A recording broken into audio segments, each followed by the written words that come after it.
Anies fix menolak IKN meski tidak cukup berani mengakui saat debat. Ada 11 momen dalam acara debat Capres tahun 2024 edisi perdana yang berlangsung hari Selasa tanggal 12 Desember yang melibatkan pertanyaan terbuka dari Ganjar Pranowo kepada Anies Baswedan soal IKN.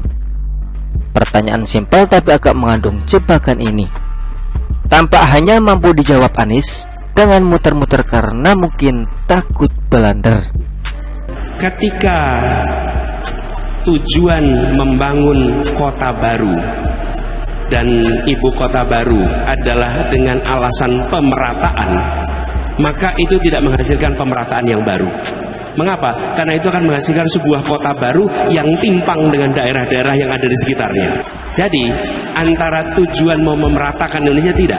Kalau mau meratakan Indonesia, maka bangun kota kecil menjadi menengah, kota menengah menjadi besar di seluruh wilayah Indonesia. Bukan hanya membangun satu kota di tengah-tengah hutan. Karena membangun satu kota di tengah hutan itu sesungguhnya menimbulkan ketimpangan yang baru. Jadi sekali lagi nih, antara tujuan dengan langkah yang dikerjakan itu tidak nyambung. Nah, kami melihat di sini problem. Awalnya Ganjar masih bertanya dengan halus mengenai pendapat Anies tentang IKN dengan memaparkan kondisi aktual soal beban dan permasalahan kompleks yang ada di Jakarta, sehingga akhirnya diputuskan rencana berpindah ke IKN. Jawaban Anies malah muter-muter, tapi belum menjawab pertanyaan intinya.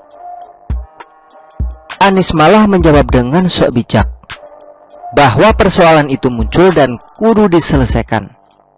Bukan terkesan lari dari tanggung jawab dengan kabur ke daerah lain untuk menghindar. Anies lantas mencontohkan tindakan ini mirip dengan tindakan Belanda yang berpindah ke kawasan Monas begitu tahu daerah kota tua turun.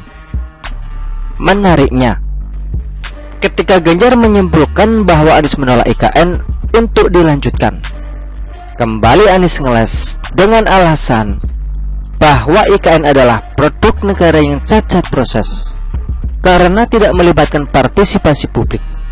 Juga menganggap bahwa pihak yang tidak setuju dengan IKN akan dituding sebagai oposisi yang tidak mendukung program pemerintah. Kalau dicermati, Anies memang fix menolak kelanjutan IKN, tapi nggak punya cukup keberanian untuk mengatakan dengan lantang di arena debat. Memang alasan-alasan yang Anies kemukakan ada sisi benarnya, tapi soal permasalahan di Jakarta, bukankah Anies telah menunjukkan bahwa dia juga kerap cuci tangan terhadap permasalahan di Jakarta yang gagal ditangani selama 5 tahun menjadi gubernur? Terus, soal kota tua yang dinilainya turun, atau mungkin maksudnya terancam tenggelam, orang bodoh mana yang tidak mau berpindah ke lokasi yang lebih aman dari ancaman banjir ketika setiap musim penghujan merasa was-was kalau kantor atau kediaman mereka terendam air, bahkan bisa tersapu oleh ganasnya banjir bandang. Akhirnya, sekali lagi kita simpulkan bahwa memang Anies jelas menolak IKN meski tidak berani mengakui sikap yang sejalan dengan pernyataan yang pernah terlontar dari elit PKS beberapa waktu lalu.